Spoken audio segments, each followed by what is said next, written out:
Welcome to the series of videos on presentation skills for Business 101 section leaders. This work in this series of videos you'll be seeing on presentation skills is based on the work of Kendall Zoller and Claudette Landry, the choreography of presenting, the 7 essential abilities of effective presenters. We hope that you'll enjoy it, and we hope that your skills will improve from watching the information here and practicing, practicing, practicing, and practicing.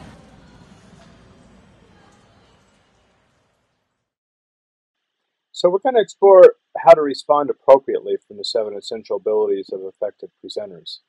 Responding appropriately is the ability to respond to participants' questions and comments in a manner that preserves rapport and group dynamics. Additionally, presenters respond to 2 audiences, the group and the individual. To preserve a group dynamic that supports a safe learning environment, attending to the audience is the most important responsibility.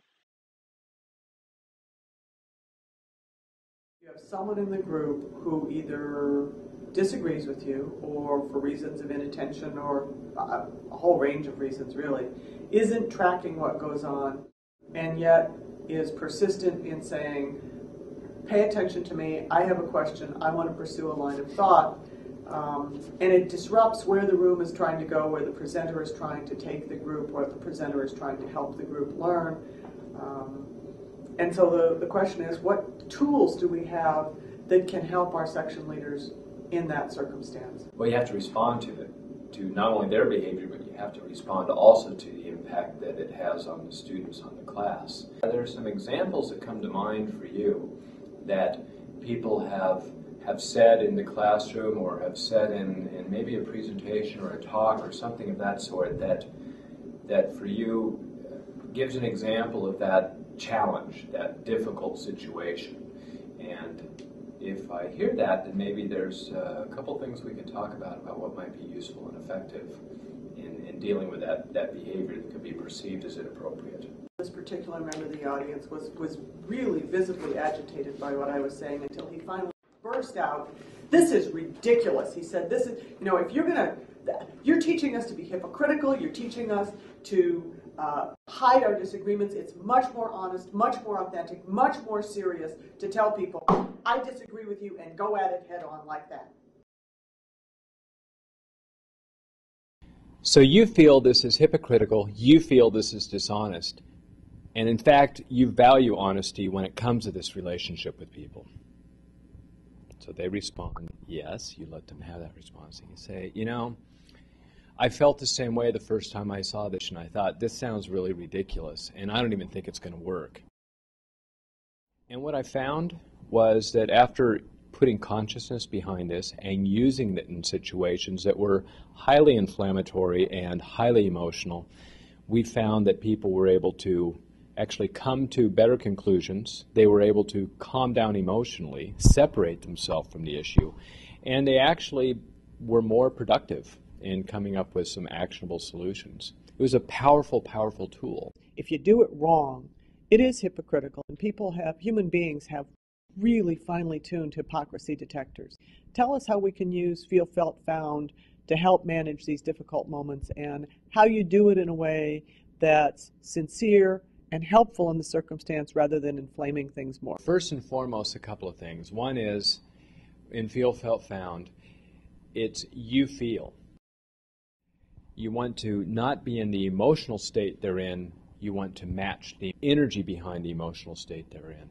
And when you say you feel and make that statement, pause at the end of that statement and let them respond. And if they respond with yes or in agreement, then you can go to the next phase. If they don't respond with a yes or in agreement, then ask a probing question. Dig a little bit deeper. The idea is you need to move them to an agreement of your statement that reflects their energy and their emotional state. So once you do that, the next step is to move to the felt piece. And when you say, I felt the same way, this is a statement that you mentioned really has to be honest. So if you felt that way, then say it. I felt the same way. If you didn't feel that way, shift it to the language it is true. perhaps this might be true. I have worked with others that have felt the same way. Or, I know people who have felt the same way. Or often others have felt the same way. The key here is to be honest. And it is that shift that you're saying that, in a sense, you're acknowledging I have or others have felt the same way. That person will nod, and then we move on to the next phase of feel, felt, found. And that is now what I found. And that's, again, a true statement. We have to be honest. I have found that this saved a lot of time. It increased the cognitive presence in the room, it decreased conflict in the room, and got people to be more effective. So that's feel, felt, found as a tool to use to move someone from a highly emotional state where there is not necessarily a high level of receptivity and move them to a lower state of emotional tension to where they've actually increased their cognitive faculties again, and they can participate in the process, and that's what's important. In the words that I would use is that what the feel, felt, found does, in addition to building agreement, it brings down the level of tension. It diffuses tension in the room. It helps keep aggression spirals from escalating, and it allows people to find areas of agreement so that you can work from common ground to work out disagreements in a constructive way so that you can engage with the problem, not with aggression or hostility towards each other, that we're actually working together to think about something, to figure something out, to even to clarify where we truly disagree in a way that we could agree to disagree without being disagreeable. We have your directions, Kendall, for feel, felt, found on the screen. Try feel, felt, found, practice it. Come up with some statements that people have said to you or that you're worried that somebody might say to you, and practice as a way of responding. See how it feels.